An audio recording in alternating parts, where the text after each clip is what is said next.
Maswerteng hapon po mga ka-STL. Narito na po ang resulta ng STL Bataan para sa araw na to, second draw, November 16, 2024.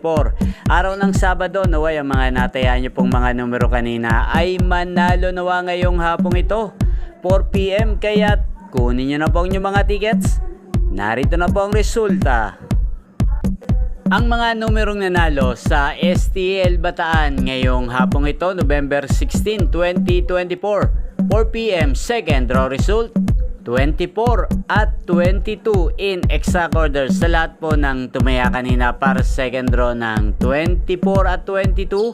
Congrats po sa inyo, panalo po kayo. Again, 24 at 22 in exact order. At shoutout po natin ngayong araw na to sa STL Bataan si Kuya Mandy. Kuya Mandy ng Bataan, shoutout po sa iyo at sa lahat po ng mga subscribers ko sa Bataan. Shoutout po sa inyo, sa mga taga Bataan, shoutout po sa inyo.